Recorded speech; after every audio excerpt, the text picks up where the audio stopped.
بسم اللہ الرحمن الرحیم۔ محترم ناظرین و سامعین، السلام علیکم ورحمۃ اللہ وبرکاتہ۔ محمد سلیم بٹ کے کڑوے گلاب کے سلسلے کا ولاگ شروع کرتا ہوں۔ آج کا ولاگ یقیناً ایک انتہائی دلچسپ اور عقیدت کے جذبات سے بھرا ہے، اور آپ یقیناً اس سے کافی متاثر ہوں گے۔ تو آپ سے گزارش ہے کہ اس یوٹیوب چینل کو ایک تو سبسکرائب کریں اور بیل آئیکن کو ضرور پریس کریں، اور اس ولاگ کو شروع سے آخر تک ضرور دیکھیے گا۔ اس سے یقیناً آپ بہت معزوز ہوں گے۔ آج کے ولاگ کا نام ہے مدبر اعظم قائد اعظم۔ ملکوں کی شکست و ریخت، آبادی و بربادی، تشکیل و تنسیق کا عمل صدیوں سے جاری ہے اور تا قیامت جاری و ساری رہے گا، لیکن 20ویں صدی میں تقسیم ہند کے نتیجے میں قیام پاکستان کا واقعہ انسانی تاریخ کا ایک سنہرا اور اچھوتا باب ہے۔ اس باب کا عنوان اپنی خدمات اور اپنے کردار کے باعث قائد اعظم محمد علی جناح رحمہ اللہ ہے، جو حالات و واقعات کے تناظر میں بلا شک و شبہ مدبر اعظم نظر آتے ہیں۔ انگریز کا ہند پر قبضہ مسلمانان ہند کے لیے ایک ثانیہ سے کم نہ تھا۔ ان کی سینکڑوں سال کی حکمرانی اپنوں کی ریشہ دوانیوں، بادشاہوں کی عیاشیوں اور نااہل و بے عملی کی وجہ سے معزولی و غلامی میں بدل گئی تھی۔ اس کے برعکس ہندو کے لیے انگریز کی غلامی کوئی نئی بات نہ تھی۔ وہ تو ذات پات اور کم تر و برتر کے غیر انسانی اصول و ضوابط کے صدیوں سے اسیر تھے، اور طرح طرح کی ناہمواریوں اور عدم برابری کی زنجیروں میں جکڑے ہوئے تھے۔ ان کے لیے تو انگریز کی مدد زیادہ ثمرآور ثابت ہوئی، کہ جس کے نتیجے میں انہیں آزاد بھارت ملا، جہاں آگے چل کر ان کی حکومت قائم ہونے والی تھی۔ یوں بھی بر صغیر میں انگریز کا آنا اور مسلمان کا جانا ان کے لیے ایک برابر تھا، جیسے چوراں کھڑیا تے تیا قلعے بدا۔ یہ پنجابی کی مثال ہے، یعنی بیکار بیل کو خواہ چور لے جائیں خواہ وہ گھر میں کھونٹے سے بندھا رہے، ایک برابر ہے۔ مکار، عیار اور ہوشیار ہندو نے مسلمانان ہند کے تیور دیکھ کر ہی انگریزوں کو یہ بات باور کرا دی تھی کہ انہیں جب بھی کوئی خطرہ یا چیلنج درپیش ہوگا وہ مسلمانوں کی طرف سے ہوگا، اور یہ تسلی دی کہ جناب ہم تو ہر حال میں تاج و برطانیہ کے وفادار مددگار ثابت ہوں گے۔ چنانچہ اس دن سے انگریزوں نے مسلمانان ہند کا فائل کور لال رنگ کا کر دیا۔ ہندو نے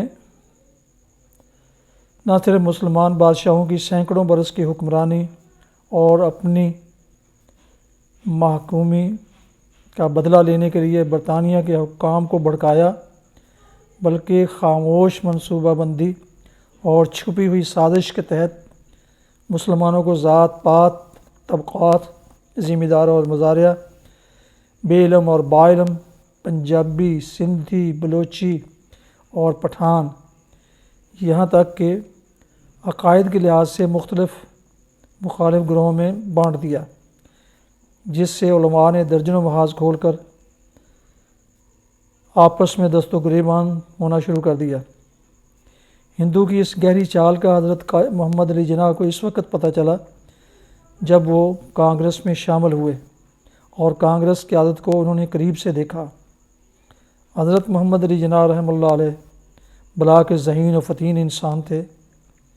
انہوں نے جلد ہی ہندو کی چھپی ہوئی خیانتوں، خباثتوں کو بھانپ لیا اور ڈھکی ہوئی سازشوں کو سمجھ لیا۔ تب انہوں نے کانگریس سے علیحدہ ہو کر مسلم لیگ کی بنیاد رکھی اور دو قومی نظریے کا پرچم لے کر میدان عمل میں کود پڑے۔ لوگ ملتے گئے، کارواں بنتا گیا۔ نوبت یہ آئی کہ مسلمانان ہند نے یک زبان ہو کر اپنے لیے الگ وطن کا مطالبہ کر دیا۔ وہ سمجھتے تھے کہ ہندو کی غلامی میں رہ کر انہیں مذہبی آزادی اور خوشحالی کبھی نصیب نہ ہوگی۔ مسلمانان ہند کے اس دو ٹوک مطالبے کی مخالفت کانگریسی رہنماؤں نے تو کرنی ہی تھی، انہوں نے ذرا اور زبان کے زور سے بعض علماء اور رؤساء کو بھی اپنا ہم نوا بنا لیا، جو حضرت قائد اعظم کے کاز میں رکاوٹ بننے کی ناکام کوشش کرتے رہے۔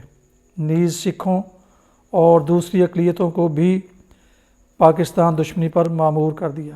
ادھر گورا تو پہلے ہی اپنی ضرورتوں کے تحت ہندو سے پیار و الفت کی پنگیں بڑھا رہا تھا۔ اس کے دل میں مسلمان کے لیے نفرت کی آگ دو چند ہو گئی، لیکن صدقے جائیے حضرت قائد اعظم کی طاقت، بصیرت اور تدبر پر کہ بیک وقت ہزاروں محاذ پر سینہ سپر ہونے کے بعد بالآخر الگ وطن پاکستان حاصل کرنے میں کامیاب ہوئے اور ان کے مخالف اپنے زخم چاٹتے رہ گئے۔ مخالفوں نے اسی پر بس نہ کی، بلکہ قیام پاکستان کے بعد کھسیانے ہو کر دنیا کی سب سے بڑی اسلامی ریاست کے وجود کو تسلیم کرنے سے انکاری ہوئے۔ کبھی اسے ناپاکستان کہا گیا اور کبھی دل کی بڑھاس نکالنے اور آنکھوں کے غبار صاف کرنے کے لیے برطانوی لائبریریوں کی خاک چھانی اور وہاں سے کچے پکے تراشے لا کر حضرت قائد اعظم کو برطانوی گماشتہ ثابت کرنے کی کوشش کی۔ اس صحیح لا حاصل میں ان کا صرف ایک ہی مقصد تھا، وہ یہ کہ پاکستان اور بانی پاکستان کے لیے اندھی عقیدت اور سچی محبت رکھنے والے عوام کے دلوں سے ختم کیا جائے۔ لیکن پاکستانی عوام کے دل و دماغ میں یہ حقیقت روز روشن کی طرح عیاں تھی اور ہے کہ پاکستان کا قیام صرف اور صرف حضرت قائد اعظم کے کردار کا معجزہ ہے، ان کے تدبر کی دین اور ان کی ولولہ انگیز قیادت کا کرشمہ ہے۔ یاد کیجئے کس طرح پاکستان مخالفوں نے سیاسی محاذ کے علاوہ ایک گھناؤنا محاذ ان کی ذاتی زندگی کے بارے میں بھی کھلوایا، اور وہاں سے کیسے غلیظ چھینٹے اڑ کر ان کی بے داغ کردار پر گرنے لگے تھے۔ وہ جو مقدمات کے عمیق تہوں میں اتر جاتے تھے اور معاملات کے سبھی پہلوؤں کا احاطہ کرنے کی قدرت رکھتے تھے، اپنی شادی کے لیے قدرے ابہام کا شکار ہوئے۔ شادی کے بعد خدا نے انہیں چاند سی بیٹی عطا کر دی، لیکن بیگم صاحبہ فوت ہو گئیں، انا للہ، جس سے گھریلو مسائل پیدا ہوئے اور سسرالیوں کو بھی مخالفوں کی انگلیوں پر ناچتے دیکھا۔ مگر ان مخدوش حالات میں بھی حضرت قائد اعظم چٹان کی طرح مضبوط رہے اور ان کے پائے استقامت میں ذرا سی بھی لغزش نہ آئی۔ پھر بیٹی جوان ہو گئی۔ ایک دن بالکل غیر متوقع طور پر بیٹی باپ سے کہنے لگی، پاپا میں شادی کر رہی ہوں۔ حضرت قائد اعظم خوش ہوئے اور انہوں نے پیار سے بیٹی کی طرف دیکھتے ہوئے پوچھا، کون ہے وہ خوش نصیب جو ہمارا داماد بننے والا ہے؟ بیٹی نے جواباً ایک غیر مسلم نوجوان کا ذکر کیا تو حضرت قائد اعظم کے ماتھے پر بل پڑ گئے۔ تم بھول گئی ہو کہ تم ایک مسلمان کی بیٹی ہو۔ بیٹی نے ضد کی، پاپا میں فیصلہ کر چکی ہوں کہ میں اسی سے شادی کروں گی۔ حضرت قائد اعظم نے بیٹی سے فرمایا، میں تمہیں سوچنے کا وقت دیتا ہوں۔ ایک باپ نے اپنی اکلوتی بیٹی کو اپنے فیصلے پر نظر ثانی کرنے کی مہلت دیتے ہوئے کہا، بیٹی ٹس سے مس نہ ہوئی۔ اس کی پشت پر ننہال کا انتقام تھا اور سسرالی خاندان کے ہندو دوستوں کی چال تھی جس سے حضرت قائد اعظم بھانپ گئے، آگے بڑھے، بیٹی کا ماتھا چوما، سر پر ہاتھ پھیرا اور دست شفقت ہمیشہ کری ہے، اس سے کھینچتے ہوئے غمناک آنکھوں سے کہا، گڈ لک مائی چائلڈ، یہ تمہاری اور تمہارے باپ کی آخری ملاقات کا مقام ہے۔ ہم بھی صاحب اولاد ہیں، ہمارے بچے کو ذرا حرارت ہو جائے یا وہ کسی اور تکلیف میں مبتلا ہو جائے تو ہم پر قیامت گزر جاتی ہے، ہم راتوں کو سو نہیں سکتے، اس کی عارضی جدائی بھی برداشت نہیں کر سکتے، لیکن یہ پختہ ارادوں کا پیکر، زبان کا دھنی، قول کا سچا، کردار کا پکا انسان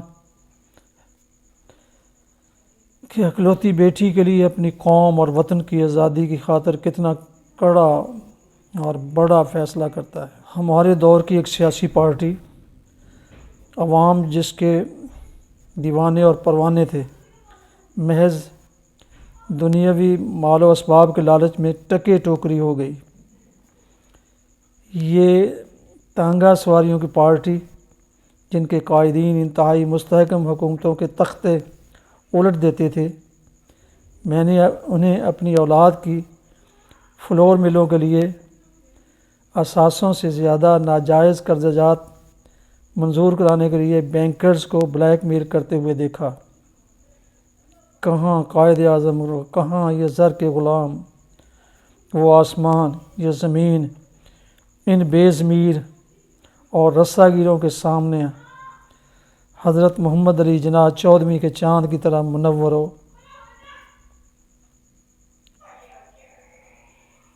تاباں ہیں۔ پاکستان بن گیا، بیٹی باپ سے ملنے دارالحکومت کراچی آئی۔ ملٹری سیکرٹری نے اندر جا کر بتایا، سر آپ کی بیٹی آپ سے ملنے آئی ہے۔ یاد رہے کہ دونوں کے درمیان آفس کی ایک دیوار حائل ہے، ایک دروازے کا فاصلہ ہے۔ حضرت قائد اعظم نے ملٹری سیکرٹری سے پوچھا، وہ کس سے ملنے آئی ہے؟ اگر وہ گورنر جنرل پاکستان سے ملنے آئی ہے تو اس سے کہہ دو کہ وہ قومی امور میں بے حد مصروف ہے، اس کے پاس وقت نہیں ہے۔